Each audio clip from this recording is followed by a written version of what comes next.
Welcome, everyone. Thank you so much for joining us today. I'm so happy because we're talking about happiness.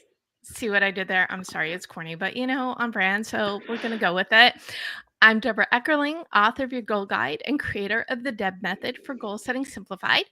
And every Monday night, I bring in friends to dive into the topic of the week, and then it magically becomes an episode of the Deb Show podcast on the Marketing Podcast Network. And like I said, today we're talking about happiness. And, it's summertime when we're recording this. And I hate to use the word should, but I believe everybody deserves to be happy in some, if not all of their lives. And if you need a little bit of push to like tap into that happiness, do we have the show for you today? We are joined by Dave Delaney, who, among other things, is the host of the Nice podcast, which is also on the Marketing Podcast Network. And we also have Julie Zaruba Fountaine, who is one of my Innovation Women friends. So really jazzed to dive into the topic. But before we do that, I would love for you all to share who you are and why you are so excited to talk about happiness. Dave, welcome. Well, thank you, Deborah. Yeah, I'm excited to be here. I'm happy because I'm here with y'all. So I'm the right answer. I'm excited. I'm excited to dig into this and have a chat tonight. And that's why I'm happy. Oh, and so can you share a little bit more about you other than you're a host of this awesome podcast? So I am a keynote speaker. So I do a lot of presentations, workshops, consulting, and coaching, and I teach teams how to improve the way they communicate. And I do that through what I call the NICE method, which is a framework I've developed of those presentations and workshops and consults. So they all kind of fit into this NICE method framework. And so that's what I do. My business is called Futureforth, and you can find that at futureforth.com. And of course, I am also at DaveDelaneySpeaks.com and the Nice podcast. You will find that as well, wherever you listen to nice podcasts like this one. Okay, I mean, it's way too hokey for me to continue us down that road. So we're just going to switch over to, well, who else? And when I was filling out this panel, I had Matt Bailey, who's also on the Marketing Podcast Network, a couple weeks ago, and he's like, you really need to get Dave on the show. And I'm like, you are absolutely right. So Marketing Podcast Network is full of nice people, but also people who are really interested in helping others elevate their business, their brand, their lives, right? Mm-hmm. Isn't that absolutely what we're all here for? I mean, Jason Falls is our fearless leader, and Mr. Falls is among the nicest people you will ever meet. So we're in good company there. And then Matt's a wonderful guy as well. And Julie is awesome, even though I've only known her for mere minutes, but she is awesome so far. So there we go. Okay, so as our arms are getting tired from patting ourselves on the back, Julie. Yeah, great. Thanks. Thank you. Hi, everyone. And thanks for that intro, Dave. I appreciate that. You really are nice. It felt pretty special. So thanks, Deborah, for having me on the show. And I too am happy to be here.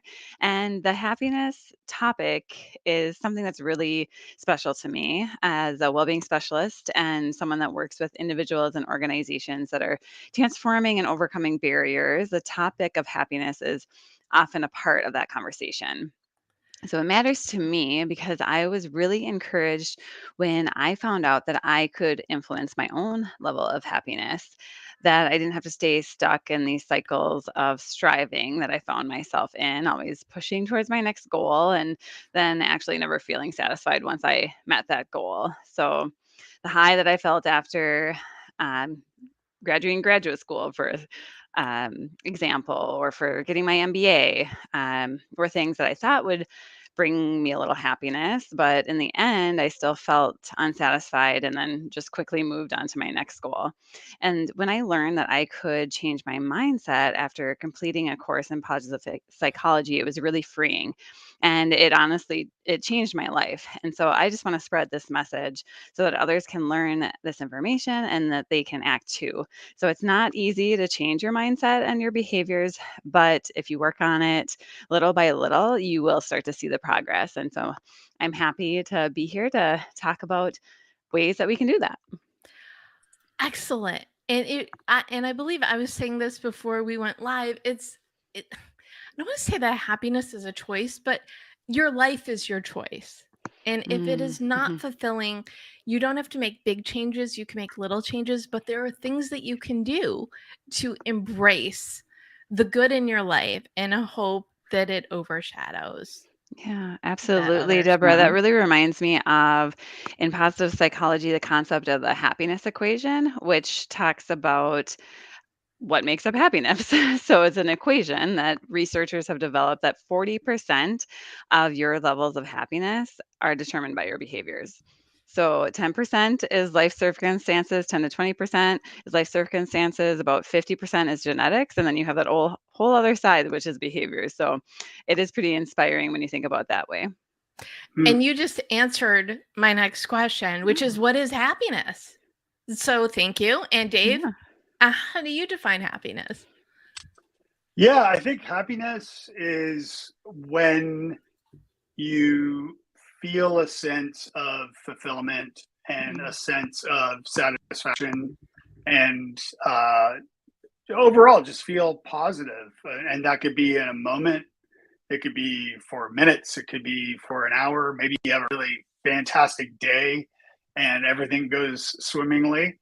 But I think it's these moments that take place, some stronger than others, that leave a feeling of positivity. But I also think without recognizing it, you may be missing out. So I think a big part of it too is also self-knowledge and self-love and self-care, and making sure that you're tapping into yourself so you can actually recognize when you are happy and also when you're not, so you can make the changes as you mentioned. You can start to make changes to shift your life in a more positive way. The self-awareness piece, I think, it cannot be overstated, because we know, right? I mean, we know when we're happy, we know when we're fulfilled, we know when we're miserable. And sometimes we can't change a lot. And this is why I'm a huge fan of those 2-minute dance breaks, because I think nothing shifts your brain, your attitude, your life, like turning on some music, or even the music in your head, and just like getting at, or you know what I mean? So a huge fan. I would probably hurt anybody around me trying to dance, so including myself. Well, we're on Zoom. I think not Zoom. We're on StreamYard. I think we're all safe today. We are safe. Yes, we are safe. Excellent. But yeah. Julie, do you have anything else to add to that definition of happiness? I love the equation. I'll be sure to put that in the notes as well.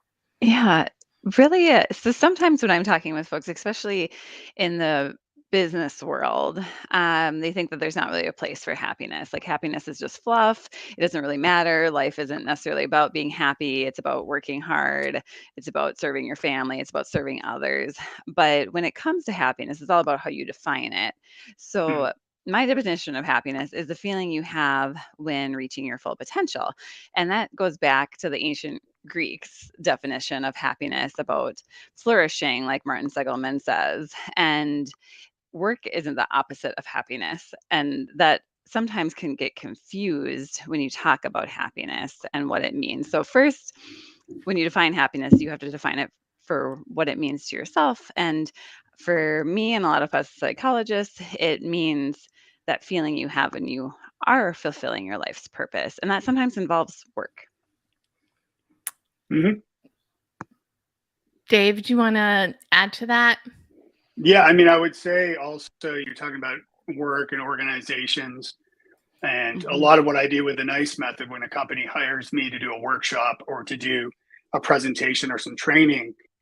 The goal is really to lead happier, more connected team members and have a happier, more inclusive, better community, like improving the communication in the workplace, because a lot is at stake. And what happens is Sherm did a study, and when somebody quits, it costs between 6 to 9 months of that person's salary to replace that person after they quit. So my website, my business is futureforth.com. And I only mention that because we built a calculator there. You can actually put in a salary or your own. There's no email gate or anything, but you can put it in and actually see how much it will cost to replace that person. I also built that because I don't do math well.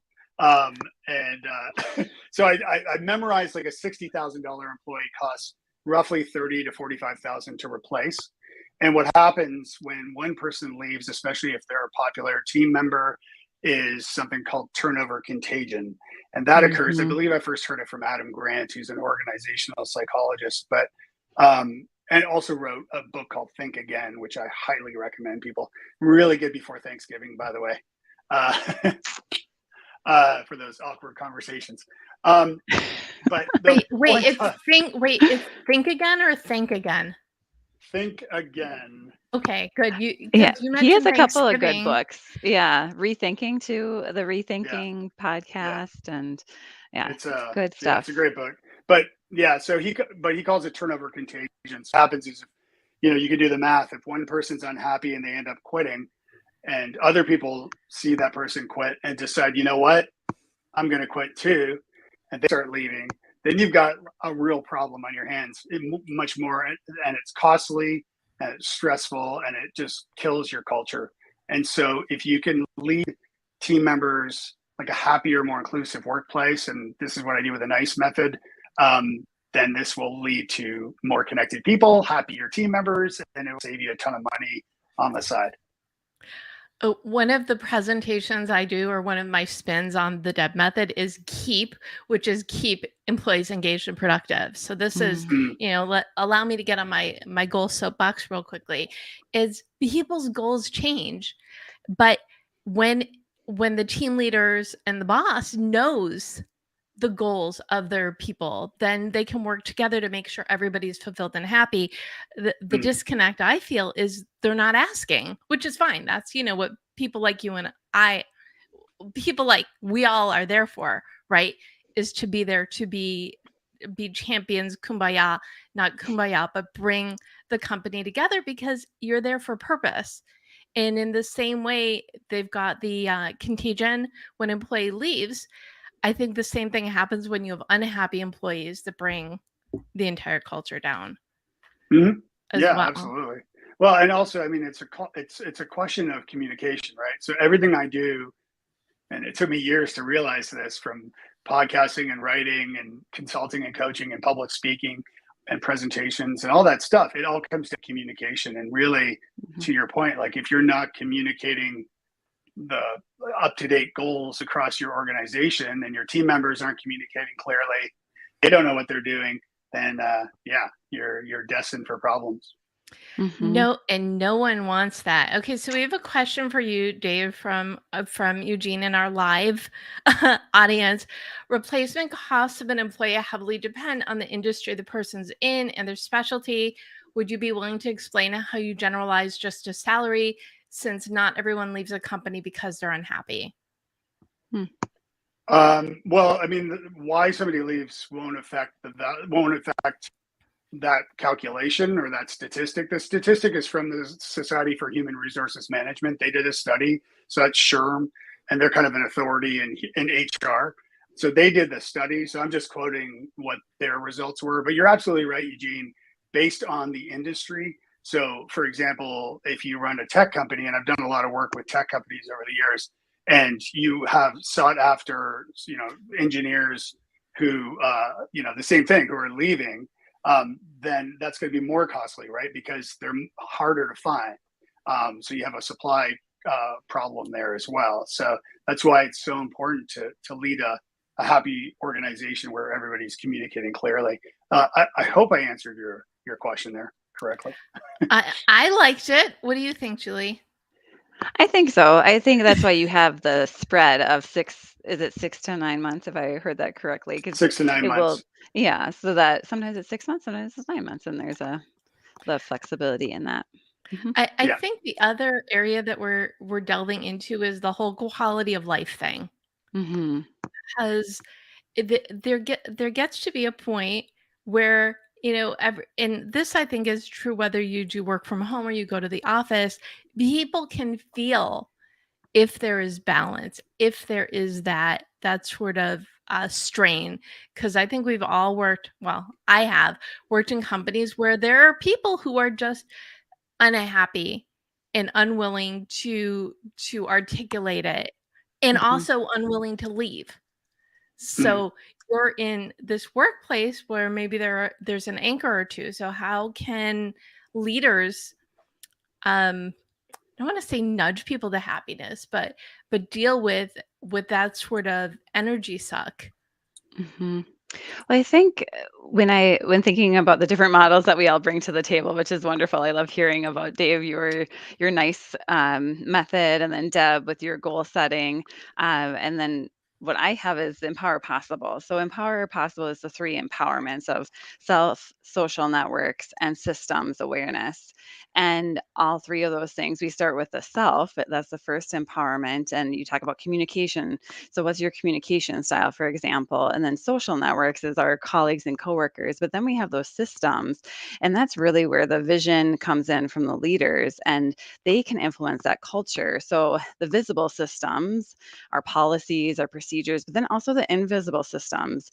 Um, how often are people responding to email? Are they on vacation, but they're still checking in? Things like that. Are there employee resource groups? Are different identities valued? All of those invisible things that are going to contribute to our happiness, but then, as you mentioned, our fulfillment at work and ultimately our satisfaction with life, our quality of life.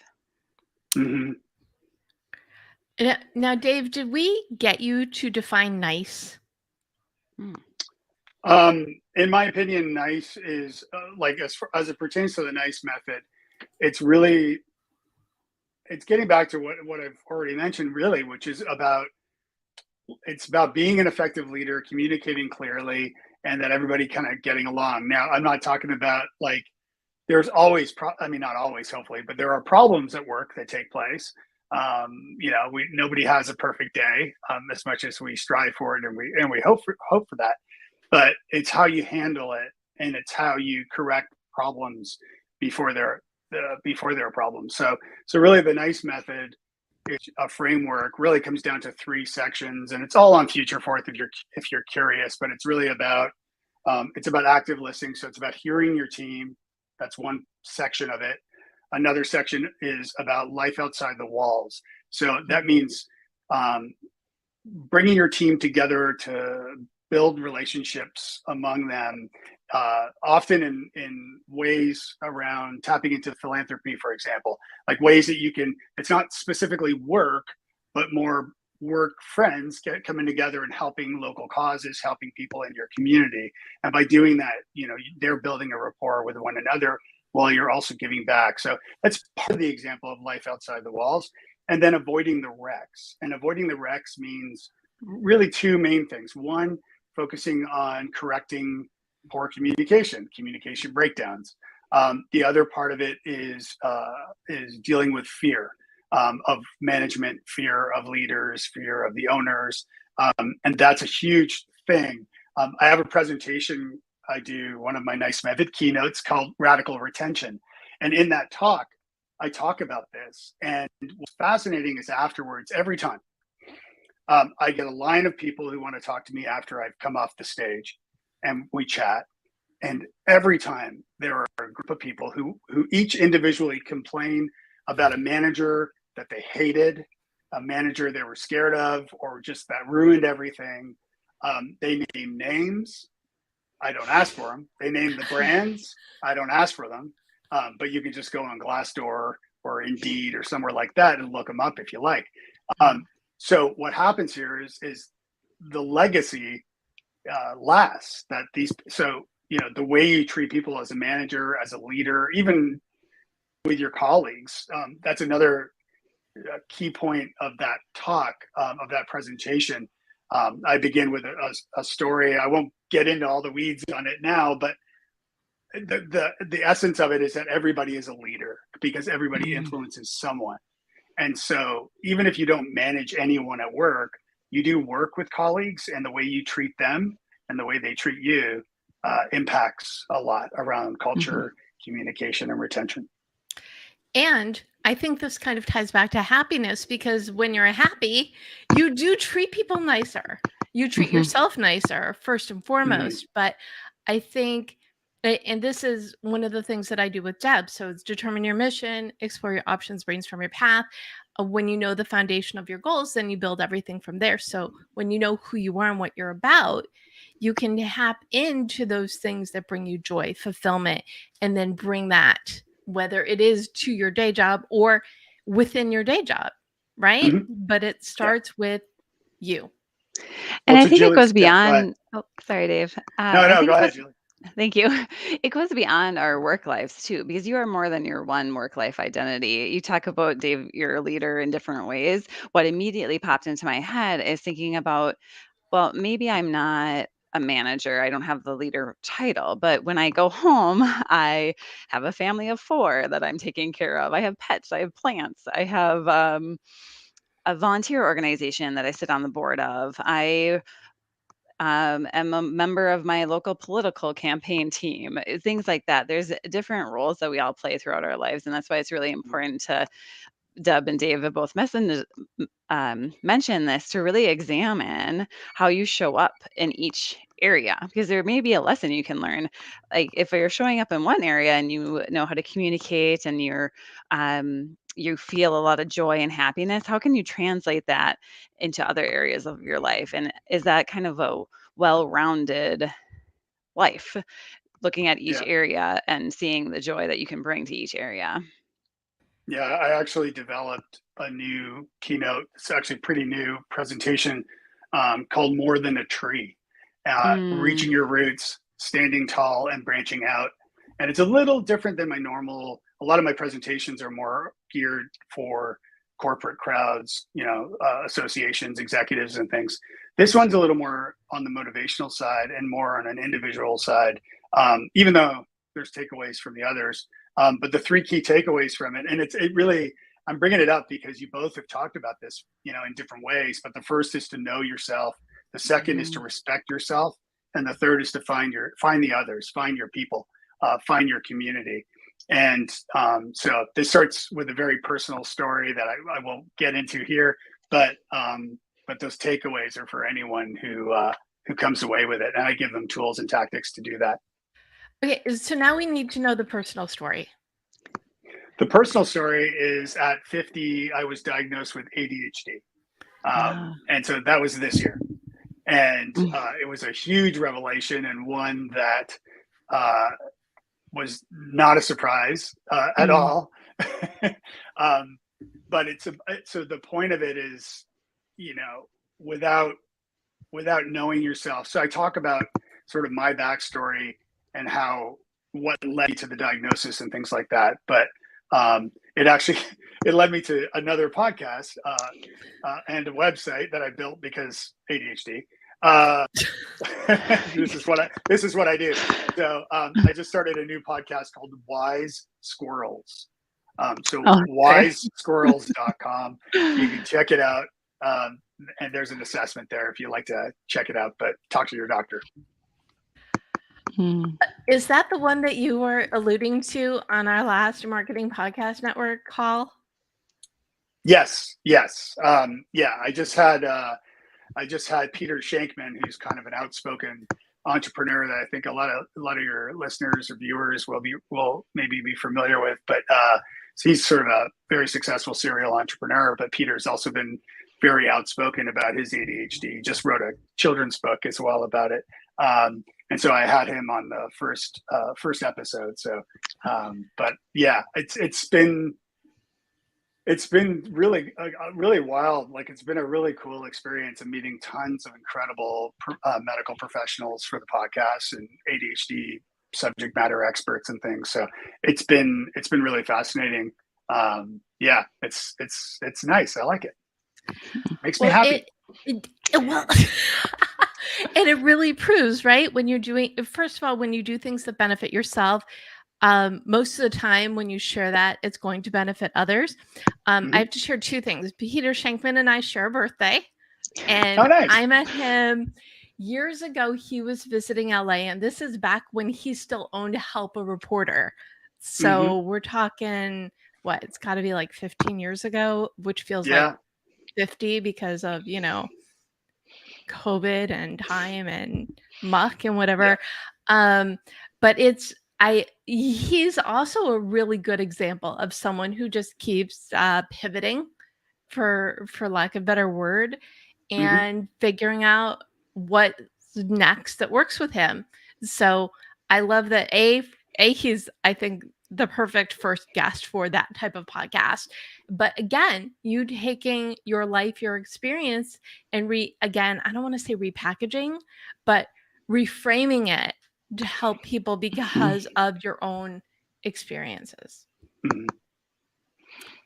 Julie, you keep looking like you want to talk, but I'll step back now. Go. Yeah, thanks. I was just going to say what popped in my head is that authenticity. When we show up in the world as our authentic self, which can be extremely vulnerable and feel very scary, and all of the fear can come forward, but when we're able to do that and empower ourselves in different ways and rely on our social networks and see those systems that can support you, it really shows that you might not be thinking as you're doing this, oh, this is going to make me happy, but then you feel that sense of satisfaction. And so really that's why happiness is a journey that changes. And you can have the best job in the world, you can have seemingly the best of everything, but if you can't find that meaning in it, you're not going to enjoy it. And that's true for all of us in all of our positions and all of our identities. That's why that striving, if you don't understand that true meaning behind whatever you're doing,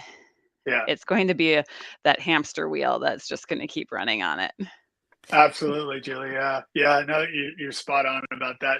And I'm sure there's something in there about the dopamine hits that we all receive, but certainly ADHDers crave. And as we talk about it, I've always been very open, very transparent. Peter has as well online. And I think, as an early adopter in social media and blogging, web blogging, BBSing, if I'm really going to date myself, and podcasting too. I'm almost at 20 years podcasting, which is 18 years, which is insane to me. But I think part of it, Rick, and a lot of what's happening now in my head is thinking back at different things about myself and how the ADHD just plays a role in it. And so the dopamine one receives from interactions and comments and, emails, any sort of responses are just wonderful. And so I think that in part maybe helps to account for my transparency in my life. But I've always just kind of wanted to inspire people in the presentations and the training that I do, and just in the content that I produce. So. Well, I think that's also something the three of us have in common is we all talk, we motivate, we help, we inspire, because what is the purpose of going on these journeys if we're not going to share the information and help people lead better lives?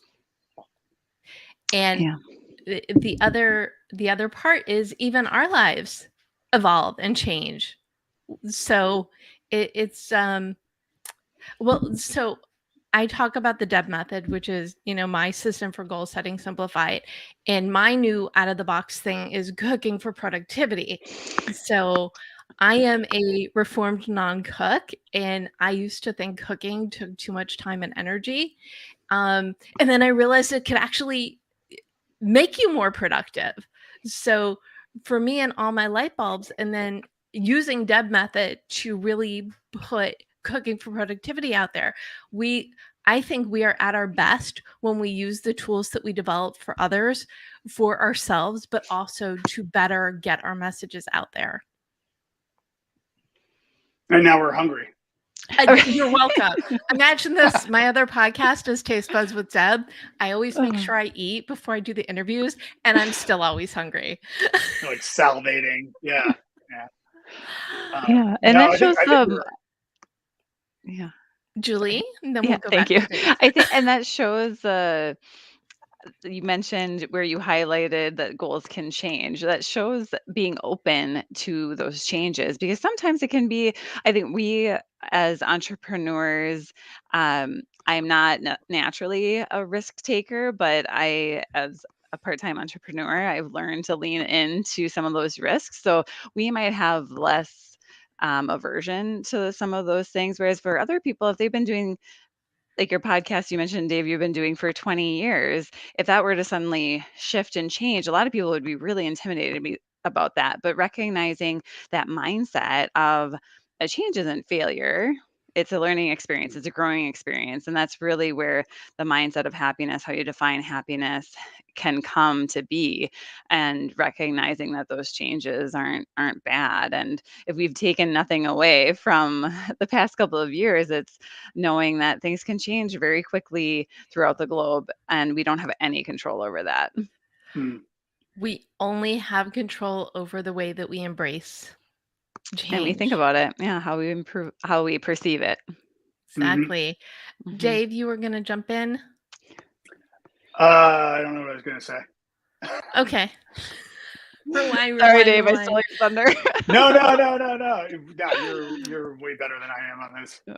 Well, life is about choices, which I think we mentioned at the top, and it's choosing what influences you're going to bring into your life, what projects you're going to dive into, how you are going to spend your time and energy.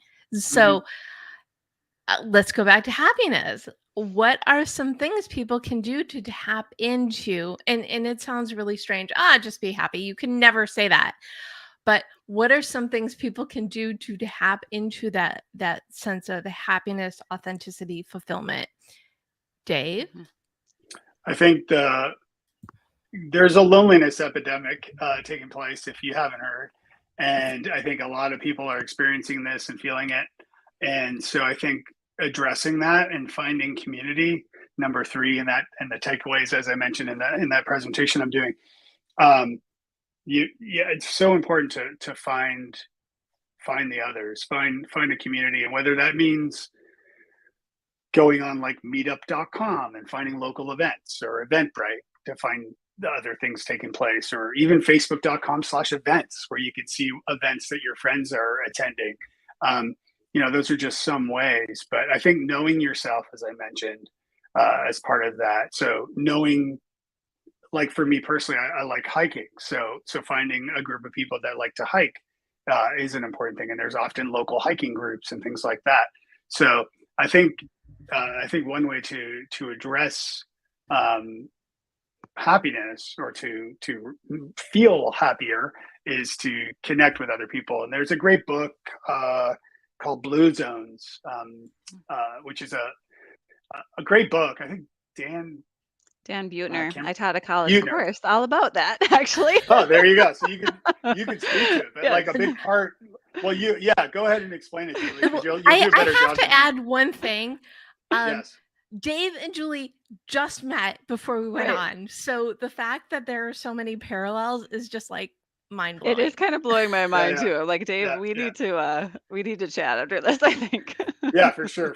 Yeah. So but tell us about the book. I mean, one of the core things is the social circles, but yeah. Absolutely. Yeah. So Dan Buettner was recruited by National Geographic to study areas of the world where people live to be over 100 years old in greater amounts than other areas. And so he came out with these principles that were part of the secret to longevity. And it's eating whole foods. Deb, you mentioned cooking. So eating whole foods, there's these diets that have similar things in each of these different blue zones across the world. Social connection is another one that Dave mentioned.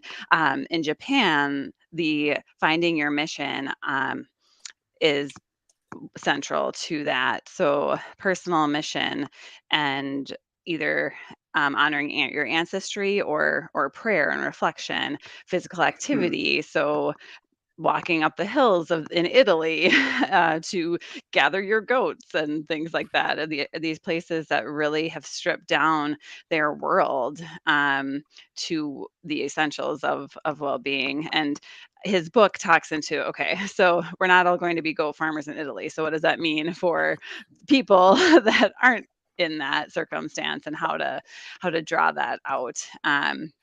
So thinking about global and cultural health and what we can learn from other societies and how to incorporate the best of all of those worlds into our American westernized lifestyle is basically his Dan Buhner's goal. And also, I will add that if anybody's interested, I'm happy to go walk up a hill in Italy with you.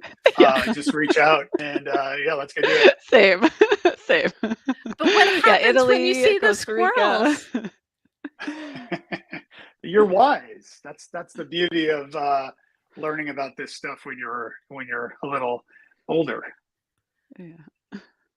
Okay then. Yeah. But no, you're spot on, Julie. Like, I think, it's a great book. It's definitely something worth looking at and exploring for yourselves, because I think it's an important thing. Okay, so now you guys went from not knowing each other to going on a field trip to Italy to walk. Let's do it.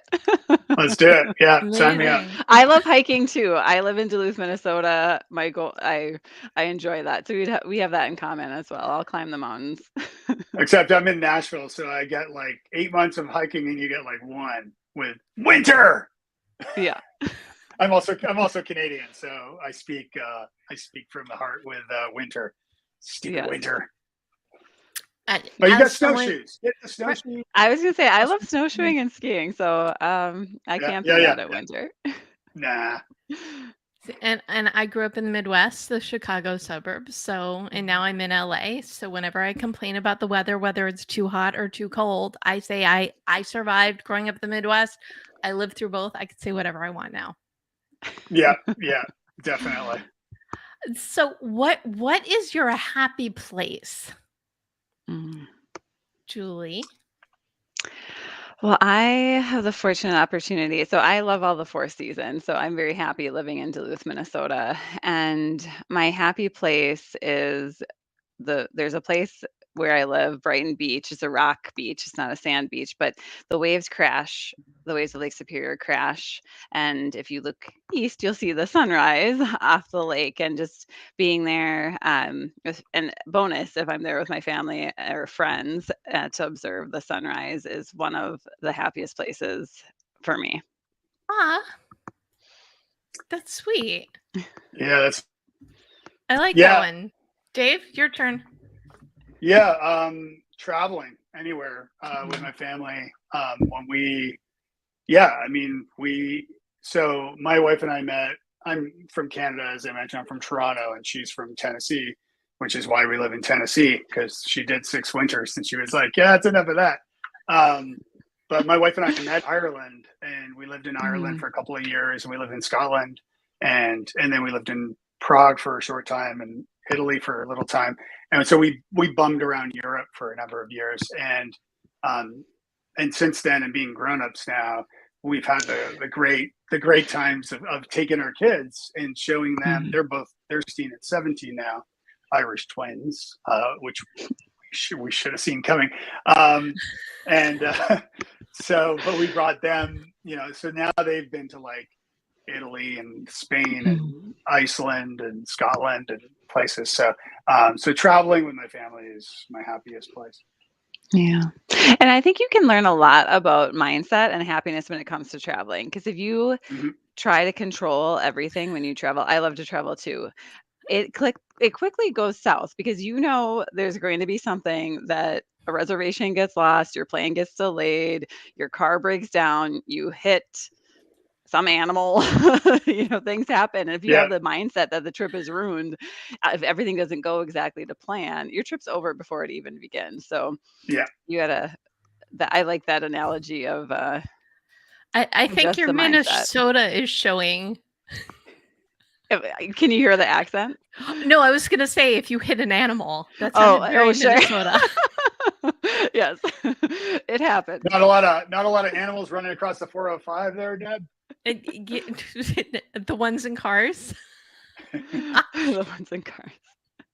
Yeah, it's pretty common in the North Woods. So yes, my Minnesota is showing. I think before the animal activists get us, we should probably turn the let's veer left turns. Sure. What inhibiting was the last conversation, so let's pivot back to happiness. So those people, and I really appreciate, Dave, you mentioning the loneliness epidemic, because it is a real thing, and that's probably why I keep pulling back whenever I say everybody needs to be happy, because that's not realistic for everybody to be happy all the time. However, if you seek more happiness, I love find community, assess yourself, but what are some other tips for people to really tap into having a happier life?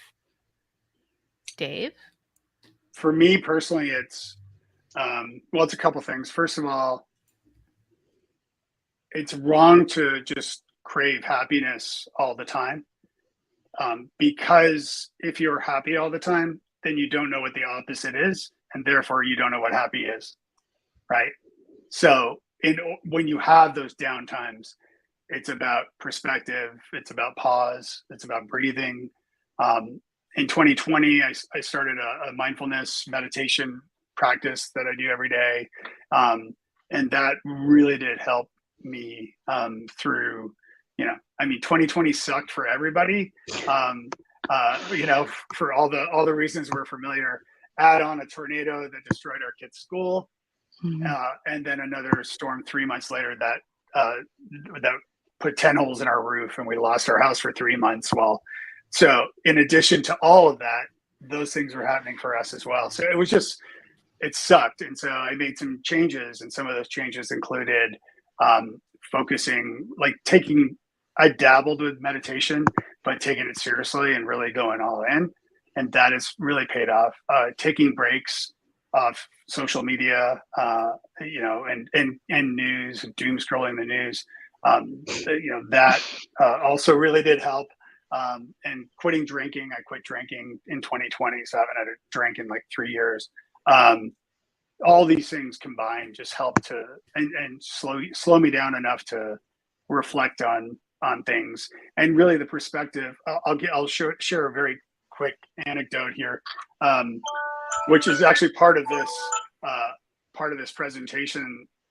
The stories in the presentation, but the short version is that I was walking through a park, state park here, and was feeling kind of down and bummed. I was by myself, and I was seeing all these kids and their parents, and I was kind of sad because my kids didn't want to come hiking with me in the woods anymore because they're not little anymore. And so for a moment I was feeling kind of bummed, and then I decided no, what I should be doing is actually feeling happy for these other parents who are running around with their kids and having a good time.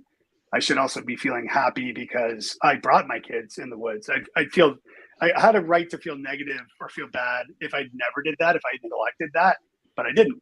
So I had those positive memories. And so I ended up slowing down enough. I wrote a blog post about this too on the blog, but about the perspective, about focusing on perspective and pause, and kind of reframing things. And I think that will lead to feelings of happiness as well. That's a really great example. End of sentence. Because it's about taking that moment, the breathing and the reflecting, but also sometimes, as much as I love my 2-minute dance breaks, I also love my 2-minute breaks of frustration. So if your life is out of your control, which is a lot, and sometimes you just can't help it, but to take those 2 minutes and be frustrated, and then when the 2 minutes are up, okay, it's back to life, back to being productive, back to the positive, rosy perspective that life gets to be better if you give it the chance, right? Yeah, and I think a happiness mindset isn't about ignoring negative events. that is going to be a part of your life. So another concept in positive psychology talks about the positivity ratio, having 5 to 7 positive events per 1 negative. And you have the numerator and the denominator, right? And the denominator is not 0 because there will never be 0 negatives. And in fact, um, oftentimes we can learn a lot from those negative experiences. So it is a happiness mindset isn't always about denying yourself those feelings. You can be frustrated, you can be angry. You need to experience all of those feelings. And mindfulness with that happiness mindset is about being in the present moment. It's not about shifting how you're feeling. It's about raising awareness to what you are feeling and Mhm. embracing it and acknowledging it, and not, you don't have to let it control you and damage and ruin your day, but you you shouldn't shove it aside, because that's when the problems really start to build up. So recognizing it and naming it is a really powerful way to improve your happiness. Now, is that the positivity ratio or the happiness ratio? That the 5 to 7 is called the positivity ratio. Mhm. It's a good one. This Yeah. is really, there's just so much good.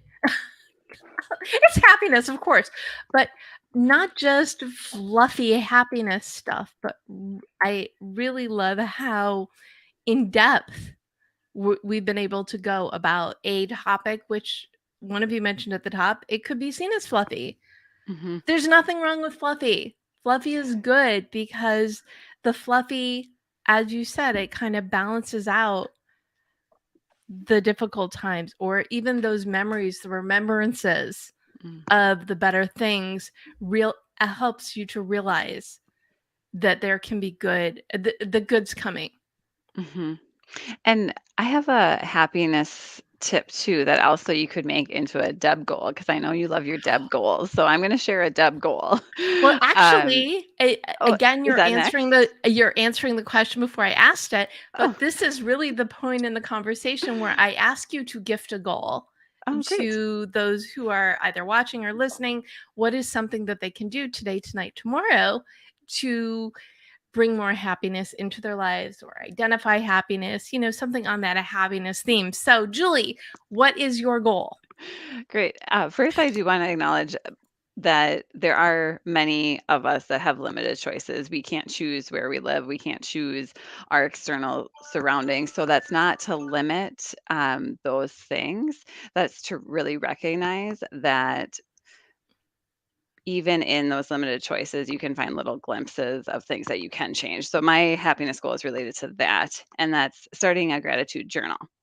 So this tip is a combination of a lot of different people, but I follow Brene Brown, and she studies shame and vulnerability, but she also, as part of that, talks about joy and thinking about joy of being the most vulnerable emotions, because many people, they start to kind of play out the worst in their minds when they're confronted with feelings of pure joy, thinking like, when is the shoe going to drop? Like, life is good right now. When is the next bad thing going to happen? And that they don't allow themselves to really savor the moment because they're worried about the next thing that's going to happen, the Mhm. next tragedy that's going to occur.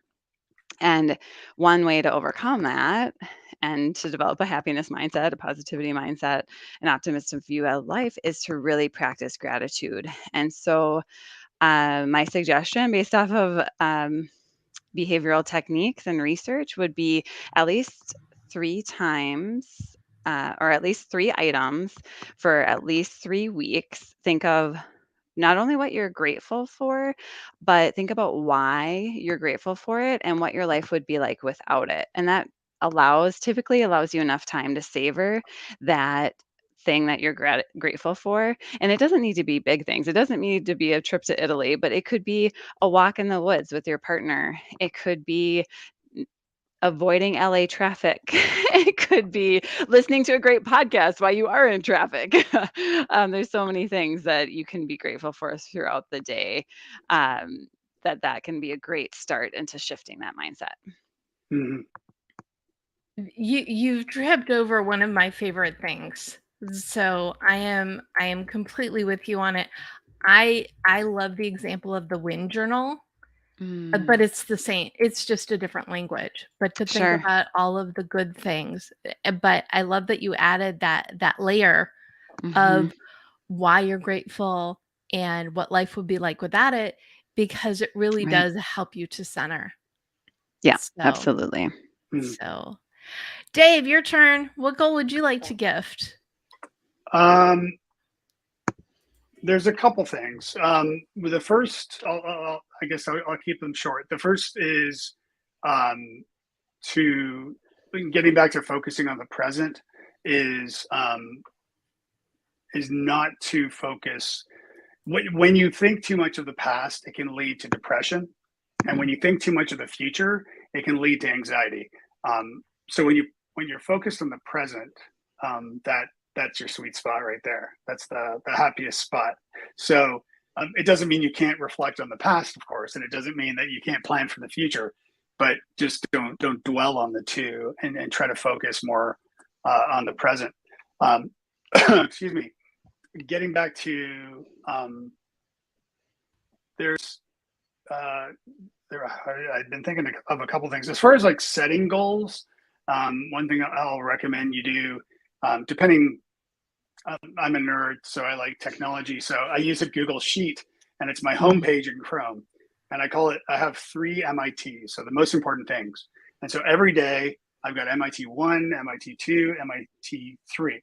And the night before the next day, so now, I would add the 3 most important things to do tomorrow.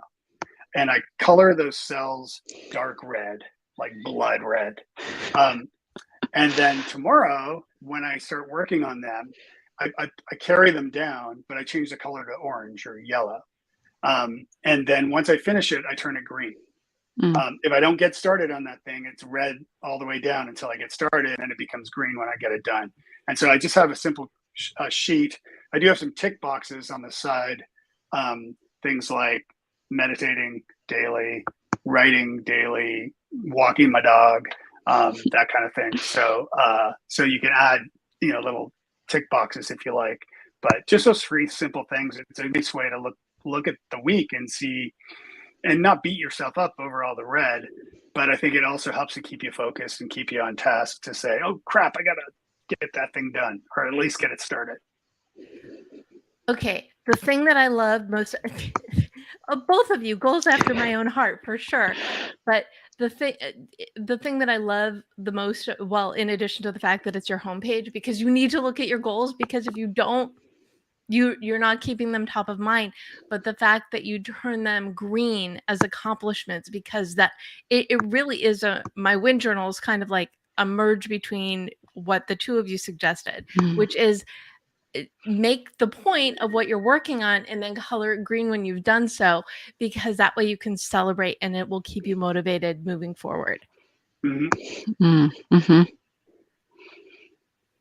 And and like I said, it literally, both of your goals were this merging of this thing that I believe in so much, because you need to, and the focusing on the present also super important, because you need to look for the future, but in a way that makes you happy and excited, so there's not that anxiety, so you have what you're working towards and you can see that you're on the right path. So I love how one is very present and future thinking, and the other is in the moment of what you're grateful for. And anxiety can feel very similar to excitement. So that can be a good reframe sometimes. Yeah. The racing pulse, the kind of nervous energy that you have. You can also think of that, I'm getting excited. My body's preparing me for whatever is going to happen next. Like, go body, good job, way to respond the way you need to respond so I can conquer this task. So that's a helpful reframe sometimes too. I love that, Julie. That's actually something I share too. When I do a lot of training, and I teach teams and people how to improve their presentation skills, because that's a big part of what I do is presentation. So and that is a big one that I talk about is that reframe, because you're right. It's like the feeling of anxiousness is identical to the feeling of excitement. So to your point, so just reframing it. okay, did you rehearse your presentation? If you're just winging it, then good luck. But if you actually rehearsed it and you're happy with it and you're ready to go, then you should be excited about the transformation or the entertainment or whatever factor that you're going to give the audience. You should be excited for what they're going to receive as a result of seeing you present. And so it should be reframed as excitement. And if you're not excited about what you're doing, ask yourself why. Take a step back, etch a sketch, and say, okay, am I in alignment with this life that I want to live? It is the perfect time to reassess, journal, make a plan, move forward in a way, doing things that make you happy. Yeah, absolutely. Ikigai is another good method too, by the way. I think Julie mentioned in Blue Zones about the Japanese, but the Japanese actually have a method. If you look it up, it's called Ikigai. It's Ikigai. If you Google image search it, you'll find Ikigai, which is kind of an outline of improving your life and finding your passion and finding where you should be headed and ultimately be happier. I had, and this is back when I was doing solo shows, I did do an episode on Ikigai, so I will find that and put that in the show notes as well. So if you go to thedebmethod.com/blog, you will get a link to all of these goals, all of these resources, and highlights from this wonderful conversation. That's how you can find more about me. But friends, where can people learn more about you? Dave? DaveDelaney.me is where you'll find links to my speaking information and my business and all that jazz. Wise Squirrels, if you are a late diagnosed adult with ADHD and you want to learn more, head over there. The podcast is there and all the things. So, and the nice podcast, of course, on the Marketing Podcast Network. I was just putting that link in there as well. Yes, absolutely. Because you meet cool people who have similar, we're two of how many podcasts that are on there, but they're all with the idea of motivating, but also giving you the skills and the information to improve your life, both personally and professionally. So, Julie, where can people learn more about you? Yeah, thanks, Debra. Empowerpossible.com is the website. I'm also on LinkedIn, Julie Zaruba Fountaine on LinkedIn, and Facebook at Empower Possible, Instagram at Empower Possible, and Pinterest at Empower Possible. So I'd love to connect with people, hear your thoughts about the episode and thoughts about happiness and change in general. And I do put everybody's LinkedIn on the show notes as well. So if you connect with one or all of us, all the above, be sure to send a note, whether you met us through This Is Goal Chat Live or the Deb Show podcast, saying that you met us, you connected with us, you're so psyched to be happier. Let's all be friends. And again, I'm at the Deb Method everywhere, and you can learn more about me at thedebmethod.com. What a fun, happy, but really informative and helpful conversation. Dave, Julie, do you have a final thought that you want to leave people with? Julie?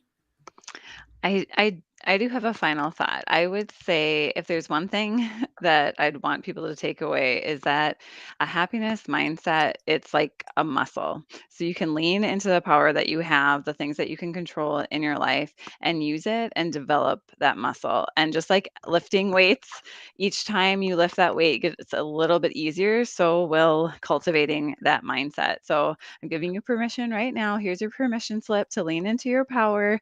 Check into that happiness mindset and tell yourself, I can be optimistic, I can lean into my power, and I can really start to transform my life. Because it starts with that decision, right? It is a choice. Dave, final thought? I would recommend that everybody listening go onto Google Flights or some other airline search, find a trip to Italy, and go climb a hill. Okay, how about go climb a hill? You don't have to go to Italy. Are you Honestly, talking about a visualization process, Dave, of in your no. mind, you're No, he's telling visualizing? people to travel. No, travel. St. Augustine said the world is a book, and for those who haven't traveled, have only read one page. Mm, But honestly, get out of Dodge. It is the most expensive part of travel, unless you're like some fancy pants. The most expensive part of travel is the flight. Once you get to where you're going, there's lots of ways to do things on the cheap. I will give an example of this. When I backpacked Italy for 2 months with my wife, then girlfriend, we brought a tent and we slept. We camped. We lived in the tent, and we would stay at a backpacker hostel, which are great, or like a pensione or something like that. Once or twice a week. And by the way, the campgrounds are gorgeous. They're swimming pools. One had a nightclub, which was bizarre.